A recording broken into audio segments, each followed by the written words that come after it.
দশম শ্রেণীর ছাত্রছাত্রীরা, তোমাদের প্রোগ্রেস টিউটোরিয়াল ইউটিউব চ্যানেলে স্বাগত। আজকের ভিডিওতে তোমাদের ইতিহাস বিষয়ের সঙ্ঘবদ্ধতার গোড়ার কথা, বৈশিষ্ট্য ও বিশ্লেষণ অধ্যায় থেকে বিবৃতিগুলির সঠিক ব্যাখ্যা নির্বাচন আলোচনা করছি। তাই প্রথম থেকে শেষ পর্যন্ত ভিডিওটি দেখতে থাকো। এই চ্যানেলটিকে সাবস্ক্রাইব করে সঙ্গে থেকো, যাতে এই শেষ মুহূর্তে গুরুত্বপূর্ণ ভিডিওগুলি চ্যানেলে আপলোড করার সঙ্গে সঙ্গে তোমাদের কাছে নোটিফিকেশান পৌঁছে যায়। এই ভিডিওগুলি বন্ধুদের মধ্যে শেয়ার করো, যাতে তারাও জানতে পারে। প্রথম বিবৃতিটি দেখো, বাঙালি শিক্ষিত সমাজের অনেকেই 1857 খ্রিস্টাব্দে বিদ্রোহকে নিন্দা করেছিলেন। এবার ব্যাখ্যাগুলি দেখে নাও। বাঙালি শিক্ষিত সমাজ দেশে বিশৃঙ্খলা চায়নি। বাঙালি শিক্ষিত সমাজ ব্রিটিশ শাসনের সুফল ভোগ করতেন। বাঙালি শিক্ষিত সমাজ ভারতীয় সিপাহীদের কার্যকলাপ পছন্দ করতেন না। উত্তর হবে 2, বাঙালি শিক্ষিত সমাজ ব্রিটিশ শাসনের সুফল ভোগ করতেন। 2 বিবৃতিটি দেখো, 1857 খ্রিস্টাব্দের 9 মে মিরাটের সেনা ছাউনিতে কারমাইকেল স্মিথ 85 জন সিপাহীকে জেলে আটক করে শিকল দিয়ে বেঁধে রেখেছিলেন। ব্যাখ্যা দেখো, মিরাটের সিপাহীরা নিজের অঞ্চলের বাইরে গিয়ে কাজ করতে রাজি হননি। 2 ব্যাখ্যা দেখো, মিরাটের সিপাহীরা এনফিল্ড রাইফেলের কার্তুজ ব্যবহার করতে চাননি। পরেরটি দেখো, মিরাটের সিপাহীরা কয়েকজন উচ্চপদস্থ ব্রিটিশ সেনা আধিকারিককে হত্যা করেছিলেন। উত্তর হবে 2, মিরাটের সিপাহীরা এনফিল্ড রাইফেলের কার্তুজ ব্যবহার করতে চাননি।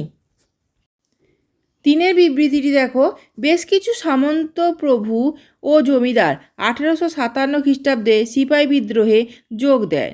ব্যাখ্যা দেখো, 1, তারা ব্রিটিশ কোম্পানির বিভিন্ন নীতির ফলে নিজেদের সুযোগ সুবিধা ও অধিকার হারিয়েছিলেন। 2, তারা সন্দেহ করতেন যে সেনাবাহিনীতে চলিত নতুন এনফিল্ড রাইফেলের টোটাগুলিতে গরু ও শূকরের চর্বি মেশানো হয়েছে। 3, তারা নিজের অঞ্চলে স্বাধীন শাসন প্রতিষ্ঠা করতে চেয়েছিলেন। উত্তর 1, তারা ব্রিটিশ কোম্পানির বিভিন্ন নীতির ফলে নিজেদের সুযোগ সুবিধা ও অধিকার হারিয়েছিলেন। পরের বিবৃতিটি দেখো, 1857 খ্রিস্টাব্দের বিদ্রোহকে অনেকেই ভারতের স্বাধীনতা যুদ্ধ বলে ব্যাখ্যা করেননি। ব্যাখ্যাগুলি দেখো, 1, 1857 খ্রিস্টাব্দে বিদ্রোহ কেবল সিপাহীদের বিদ্রোহ। 2 ব্যাখ্যা, 1857 এর বিদ্রোহীদের মধ্যে জাতীয়তাবাদের কোনো ধারণা ছিল না। 3 ব্যাখ্যা দেখো, 1857 খ্রিস্টাব্দের বিদ্রোহকে ভারতের শিক্ষিত সমাজ সমর্থন করেননি। উত্তর 2, 1857 এর বিদ্রোহীদের মধ্যে জাতীয়তাবাদের কোনো ধারণা ছিল না। 5 দাগে বিবৃতিটি দেখো, 1857 খ্রিস্টাব্দে বিদ্রোহ ছিল স্বাধীনতা সংগ্রাম। ব্যাখ্যাগুলি দেখে নাও। 1, 1857 খ্রিস্টাব্দে বিদ্রোহের মাধ্যমে বিদ্রোহী জনগণ ও সিপাহীরা স্বতঃস্ফূর্তভাবে ব্রিটিশ ঔপনিবেশিক শাসনকে উৎখাত করতে চেয়েছিলেন। 2 ব্যাখ্যা, এই বিদ্রোহে যোগদানকারী সকলেই ছিলেন দেশপ্রেমী। 3 ব্যাখ্যাটি দেখো, এই বিদ্রোহে ঝাঁসির রানী, তাঁতিয়া টোপি, ফৈজাবাদের মৌলভী বা বখত খান সকলেই ইংরেজ সেনাদলকে বিধ্বস্ত করে দেন। উত্তরটি হবে 1 দাগের ব্যাখ্যা, 1857 খ্রিস্টাব্দে বিদ্রোহের মাধ্যমে বিদ্রোহী জনগণ ও সিপাহীরা স্বতঃস্ফূর্তভাবে ব্রিটিশ ঔপনিবেশিক শাসনকে উৎখাত করতে চেয়েছিলেন। 6 দাগের বিবৃতি দেখো, ঊনবিংশ শতাব্দীর দ্বিতীয়ার্ধে ভারতের বিভিন্ন স্থানে রাজনৈতিক সভা সমিতি গঠন করা হয়। একে দাগের ব্যাখ্যা দেখো, ঊনবিংশ শতাব্দী ছিল সভা সমিতি যুক্ত। দুইয়ের ব্যাখ্যা, ভারতীয়রা উপলব্ধি করেন যে দাবি আদায়ের জন্য সংগঠিত রাজনৈতিক আন্দোলন করতে হলে প্রয়োজন রাজনৈতিক প্রতিষ্ঠান। তিনের দাগের ব্যাখ্যাটি দেখো, মহারানী ঘোষণাপত্রে বলা হয় ভারতবাসীর ধর্মীয়, সামাজিক ও রাজনৈতিক কোনো বিষয়ে সরকার হস্তক্ষেপ করবে না। উত্তরটি হবে দুইয়ের দাগের ব্যাখ্যা, ভারতীয়রা উপলব্ধি করেন যে দাবি আদায়ের জন্য সংগঠিত রাজনৈতিক আন্দোলন করতে হলে প্রয়োজন রাজনৈতিক প্রতিষ্ঠান। সাতের দাগের বিবৃতিটি দেখো, রামমোহন রায়কে ভারতে সংগঠিত রাজনৈতিক আন্দোলনের জনক বলে অভিহিত করা হয়। একের দাগের ব্যাখ্যাটি দেখো, রাজা রামমোহন রায় সর্বপ্রথম সভা সমিতি গঠনে প্রয়াসী হয়েছিলেন। দুইয়ের ব্যাখ্যা, রাজা রামমোহন রায় কৃষকদের দুর্দশা মোচনে যত্নবান হন। তিনের ব্যাখ্যা, তিনি ভারতের রাজনৈতিক চেতনার স্রষ্টা। এখানে উত্তর হবে একের ব্যাখ্যা, রাজা রামমোহন রায় সর্বপ্রথম সভা সমিতি গঠনে প্রয়াসী হয়েছিলেন। আটের দাগের বিবৃতিটি দেখো, ভারতীয় গণ আন্দোলন ও জাতীয় জাগরণের ইতিহাসে ভারতসভা গুরুত্বপূর্ণ স্থানের অধিকারী। একের দাগের ব্যাখ্যা দেখো, ভারতসভার প্রাণপুরুষ সুরেন্দ্রনাথ জাতীয় জাগরণের চেষ্টা করেছিলেন। দুইয়ের ব্যাখ্যা, ভারতসভা সর্বভারতীয় রাজনৈতিক আশা আকাঙ্ক্ষাকে ভিত্তি করে ভারতের বিভিন্ন জাতি ও মতাবলম্বী গোষ্ঠীকে ঐক্যবদ্ধ করতে উদ্যোগী হয়েছিল। তিনের দাগের ব্যাখ্যাটি দেখো, ভারতসভা জনগণের স্বার্থ সংশ্লিষ্ট বহু বিষয় নিয়ে আন্দোলন করেছিল।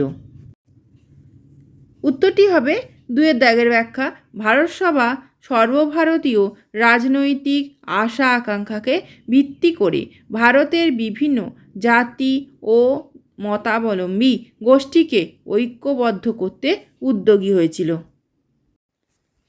নয়ের দাগের বিবৃতিটি দেখো, সাধারণ ভারতবাসীর অভাব অভিযোগের সঙ্গে জমিদার সভার কোনো যোগ ছিল না। একের দাগের ব্যাখ্যাটি দেখো, জমিদার সভার কার্যনির্বাহক সমিতির সকল সদস্যই ছিলেন প্রতিষ্ঠিত জমিদার।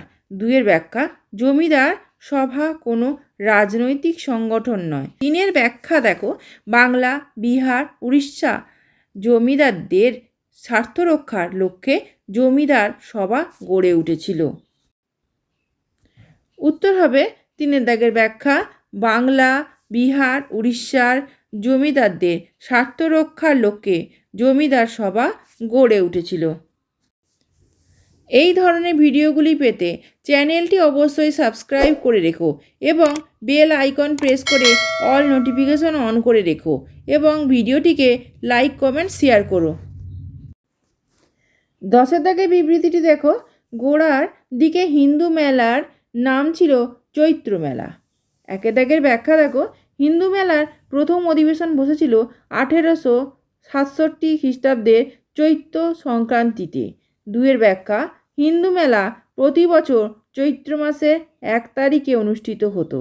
তিনের ব্যাখ্যা, হিন্দু মেলা প্রতি বছর চৈত্র মাসের প্রথম রবিবারে অনুষ্ঠিত হতো। উত্তর হবে একের ব্যাখ্যা, হিন্দু মেলার প্রথম অধিবেশন বসেছিল 1867 খ্রিস্টাব্দে চৈত্র সংক্রান্তিতে। 11 দাগের বিবৃতিটি দেখো, হিন্দু মেলা জাতীয় মেলা নামে পরিচিত ছিল। একের দাগের ব্যাখ্যা, হিন্দু মেলা উদ্যোক্তারা ছিলেন জাতীয়তাবাদী নেতা। দুইয়ের ব্যাখ্যা, ভারতবাসীর জাতীয় চেতনা উন্মেষের জন্য হিন্দু মেলার প্রবর্তন হয়। তিনের দাগের ব্যাখ্যা, দেশাত্মবোধক সঙ্গীত, কবিতা ও ভাষণে মেলা প্রাঙ্গণ মুখর হয়ে উঠত। উত্তর দুইয়ের দাগের ব্যাখ্যাটি হবে, ভারতবাসীর জাতীয় চেতনা উন্মেষের জন্য হিন্দু মেলা প্রবর্তন হয়। 12 দাগের বিবৃতিটি দেখো, বঙ্কিমচন্দ্র চট্টোপাধ্যায়ের আনন্দমঠ উপন্যাস স্বদেশ প্রেমের গীতা হিসাবে চিহ্নিত। 1 দাগের ব্যাখ্যাটি দেখো, আনন্দমঠ উপন্যাসে স্বদেশপ্রীতি, দেশপ্রেম ও সংগ্রামী জাতীয়তাবাদের আদর্শ তুলে ধরা হয়েছিল। 2 ব্যাখ্যা দেখো, আনন্দমঠ হিন্দু ধর্ম ও ঐতিহ্যকে অনুসরণ করে রচিত হয়েছিল। 3 দাগের ব্যাখ্যাটি দেখো, আনন্দমঠ উপন্যাসে দেশকে মা বলে কল্পনা করায় গ্রন্থটি গীতার সঙ্গে পবিত্র। উত্তরটি হবে 1 দাগের ব্যাখ্যা, আনন্দমঠ উপন্যাসে স্বদেশপ্রীতি, দেশপ্রেম ও সংগ্রামী জাতীয়তাবাদের আদর্শ তুলে ধরা হয়েছিল। এই ভিডিওটি যদি ভালো লেগে থাকে তাহলে অবশ্যই লাইক, কমেন্ট ও শেয়ার করো এবং চ্যানেলটিকে অবশ্যই সাবস্ক্রাইব করো। এছাড়া প্রোগ্রেস টিউটোরিয়াল ফেসবুক পেজটি লাইক ও ফলো করে রেখো। ধন্যবাদ।